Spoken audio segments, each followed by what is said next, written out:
En el nombre del Padre, y del Hijo, y del Espíritu Santo. Amén. Queridos hermanos, hermanas, paz y bien. Espero que se encuentren muy bendecidos por el Señor y que esta semana haya sido un tiempo propicio para el encuentro con Dios a través de su palabra. La idea de reflexionar el pasaje del Evangelio dominical es precisamente tener ese gusto por la palabra de Dios y encontrarnos con Él a través de lo que nos ha revelado. El pasaje del Evangelio que hoy se nos presenta para nuestra reflexión es el Evangelio según San Marcos, capítulo 13, versículos del 24 al 32. En síntesis, estos versículos son parte del discurso escatológico pronunciado por el Señor Jesús cuando se encontraba con sus discípulos sentado en el Monte de los Olivos, enfrente del templo, y que nos presenta el evangelista San Marcos antes de los acontecimientos de la pasión, muerte y resurrección del Señor Jesús. Un discurso escatológico, ciertamente, que escuchamos cada año al finalizar el tiempo litúrgico, y que nos plantea en lo fundamental la esperanza cristiana de la salvación. Un discurso, por tanto, que no debe en ningún momento interpretarse desde el miedo o desde una lectura pesimista de la historia, sino más bien desde el contexto y siempre dentro del perfil histórico, literario y teológico que el mismo texto quiere presentarnos. Por ello, el pasaje del Evangelio de hoy, aun cuando pareciera que viene escrito en un lenguaje simbólico, viene expresado desde el propio lenguaje apocalíptico del tiempo del Señor Jesús y también como respuesta a los acontecimientos que estaban sucediendo en ese momento o que sucederían en tiempos muy próximos. Ubicándonos pues en eso, no hemos de interpretar literalmente este pasaje del Evangelio como si se nos presentaran eventos futuros de nuestra propia historia, sino más bien estamos invitados a interpretarlos en el contexto histórico de la primera comunidad cristiana, aquella que vivía en Jerusalén después de la ascensión del Señor Jesús al cielo y que buscaría vivir su fe en Jesucristo resucitado en medio de las crisis, las guerras, las tribulaciones y las dificultades propias de su época. Vayamos pues, mis hermanos y mis hermanas, por partes, para entender todo esto y también que la palabra de Dios nos diga algo para el mundo de hoy y para cada uno de nosotros en nuestras vidas. En primer lugar, el capítulo 13 en el cual estamos inicia cuando el Señor Jesús y sus discípulos salen del templo y los discípulos alaban la majestuosidad del mismo, sintiéndose inclusive orgullosos de las piedras y de los edificios que lo conformaban. Podemos inclusive aventurarnos a decir que lo veían indestructible, ciertamente porque era el centro de su fe, era el signo de su esperanza, era el lugar de la presencia de Dios, era el lugar donde se reunían para dar culto a Dios. Pero como también hemos venido reflexionando en las semanas anteriores, era el lugar que se había corrompido por los poderosos. Era un lugar que ya no era respetado. Era un lugar en el cual ya no se vivía del todo la fe. Y que muchos que asistían al templo, pues quizás solamente iban como un acto exterior. Sobre todo los poderes políticos y religiosos tan atacados por el Señor Jesús.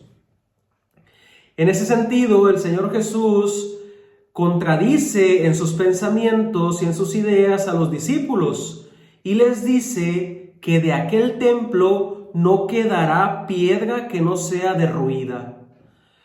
Una respuesta inesperada, una respuesta que sin duda conmovió y preocupó a los discípulos. Una respuesta que se convierte en profecía, no solo por lo que sucederá cuando el templo, a su debido tiempo, será destruido por las fuerzas romanas, comandadas por Tito, el hijo del emperador Vespasiano, en el año 70, sino también por el cambio en la fe que los discípulos habían de experimentar. Es decir, los discípulos no podían quedarse aferrados en su fe judía, más bien tenían que trascender, tenían que darle plenitud a vivir una fe en Cristo, la cual implicaba que los separaría inminentemente de la centralidad del templo y de su vivencia de la fe en torno al templo, porque el culto a Dios ya no se daría en el templo de Jerusalén. Por ello, en la continuación de este capítulo 13, Pedro, Santiago, Juan y Andrés le preguntan al Señor Jesús cuándo ocurrirán esas cosas, es decir, la destrucción del templo, y cuál será la señal de que todo eso estará a punto de llegar a su fin. Es verdad que era una preocupación para cada uno de ellos, y querían saber el tiempo, el momento, las circunstancias y las señales en las cuales ocurriría todo eso. Es aquí, delante de esta duda, que inicia el discurso escatológico del Señor Jesús, que hablará, repito, en resumidas cuentas, del fin de esos tiempos, donde el templo será destruido, donde habrá una gran crisis, guerra, persecuciones, y donde toda la sociedad judía tendrá que cambiar. La respuesta del Señor Jesús viene dicha precisamente en lenguaje apocalíptico, en un lenguaje que sus oyentes entendían muy bien, pues estaban habituados a este tipo de lenguaje que ya había sido expresado en los profetas Isaías, Joel, Daniel, los cuales también ya habían profetizado muchas veces momentos de tribulación, de persecución, de dificultad, etcétera, etcétera. Un lenguaje ciertamente ajeno muchas veces a nuestro lenguaje, y sobre todo en el lenguaje del mundo de hoy, políticamente correcto. Y de allí que probablemente nosotros no entendemos de la misma manera lo que el Señor Jesús les dijo a sus discípulos. Y de ahí también probablemente que este discurso escatológico sea tomado por muchos para asustar a la gente, para llenarles de terror, para decirles que el fin del mundo es inminente, para inclusive a muchos acarrearlos a sus propias ideas y a sus propias sectas.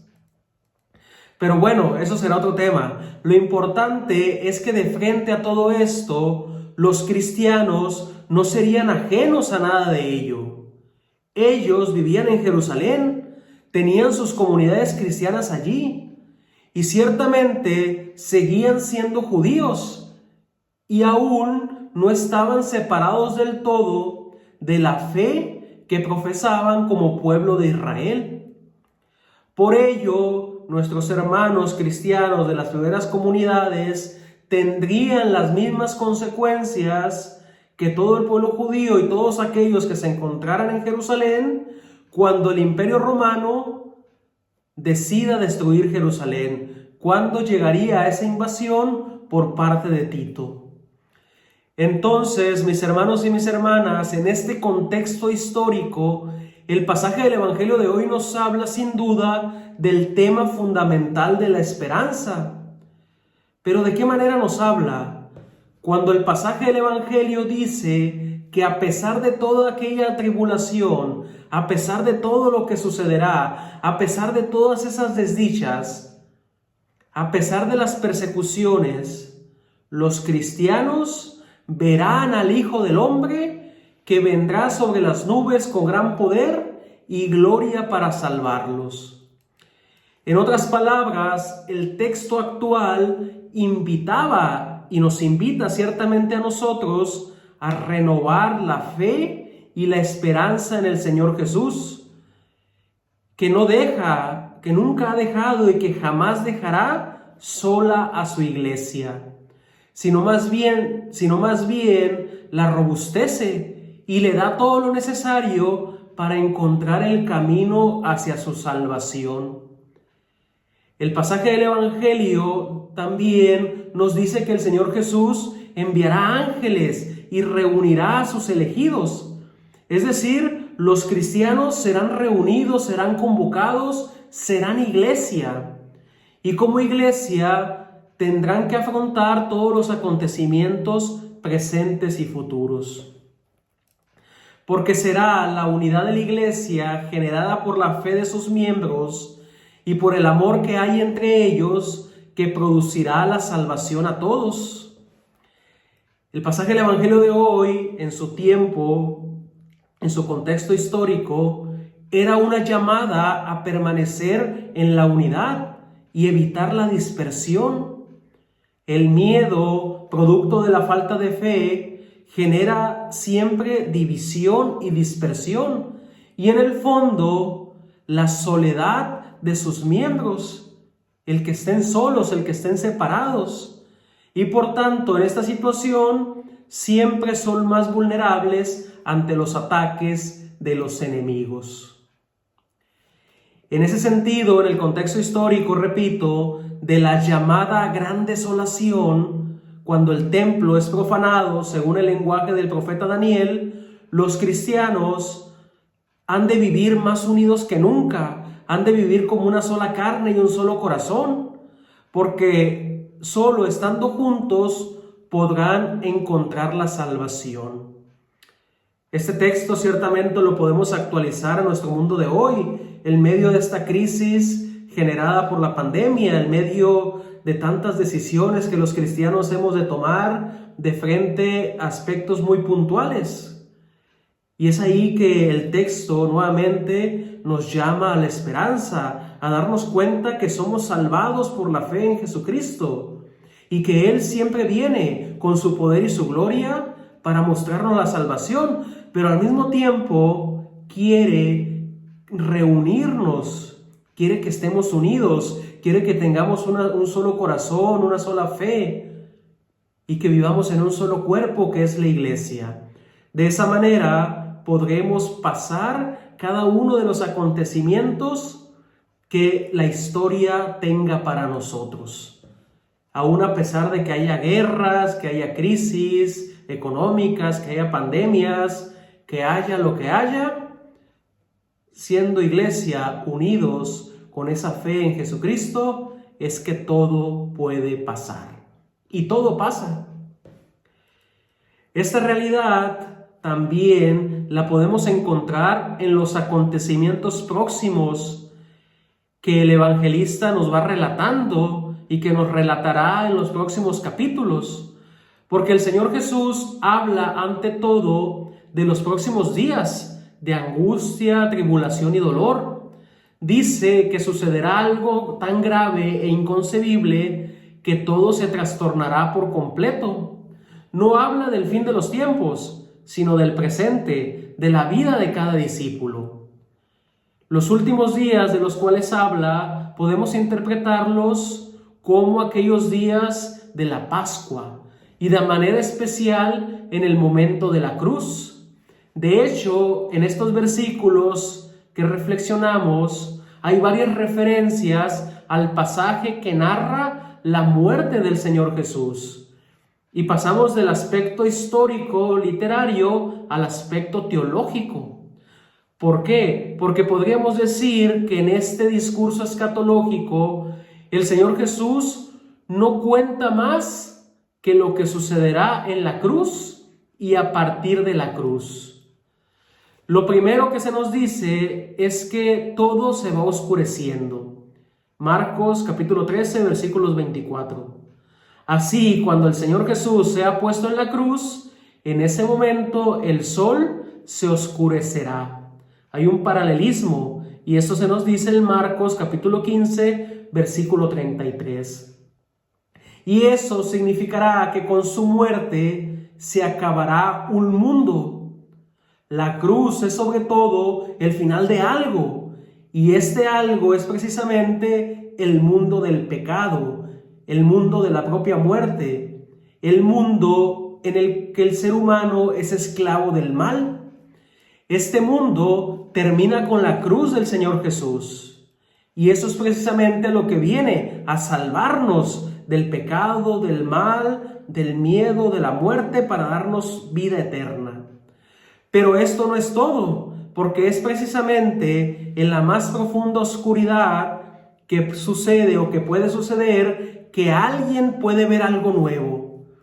Y este ver es el Hijo del Hombre que viene y que a través de la cruz es donde nos dona vida y nos dona la vida eterna. Así entonces, mis hermanos y mis hermanas, este pasaje del Evangelio nos habla de la salvación, de la verdadera vida, de la esperanza que hemos de tener en Jesucristo nuestro Señor. Por tanto, el miedo, la tristeza, el temor a la destrucción, el temor a la muerte, al fin del mundo y de la historia, no debe entrar en nuestra mente ni en nuestro corazón como algo definitivo, porque lo verdadero definitivo es la vida eterna que el Señor Jesús nos ofrece. Los primeros cristianos entendieron esto, que en medio de todo lo que vivieran, el único que los salvaría sería el Señor Jesús. Pero el paso que tendrían que dar es permanecer como iglesia, como comunidad, viviendo en la unidad, en el amor, en la paz. Ciertamente, y con esto concluyo, en el momento de la cruz se dispersaron y eso creó caos, confusión, desolación. Pero no quedó ahí. Después fueron reunidos bajo el manto de la resurrección y sobre todo de Pentecostés. Y es ahí que comprendieron que el único camino es la nueva vida que el Señor Jesús les daba. Y a partir de ahí viene toda esta historia de la salvación, todo esto que la iglesia nos anuncia y nos sigue anunciando. Vayamos pues cada uno de nosotros en búsqueda de esta vida nueva que el Señor Jesús nos ofrece. Que así sea. Y mis hermanos y mis hermanas, muchas gracias por su paciencia, muchas gracias por escuchar, por ver, por estar atentos a estas reflexiones. Muchas gracias por cada uno de los me gusta al canal, me gusta al video y también sobre todo por compartirlo con sus seres queridos. Les sigo invitando a compartirlo y a dar clic a la campanita para recibir estas reflexiones cada semana. Dios me los bendiga, espero que sigan teniendo una excelente semana, que Dios los acompañe, que Dios les dé la luz de su espíritu para saber comprender lo que Él quiere para nosotros por medio de su palabra. Recuerden que no soy ningún influencer, lo único que quiero es compartir con ustedes la reflexión de la palabra y aquello que Dios nos habla al corazón. Dios les bendiga y hasta la próxima. Paz y bien.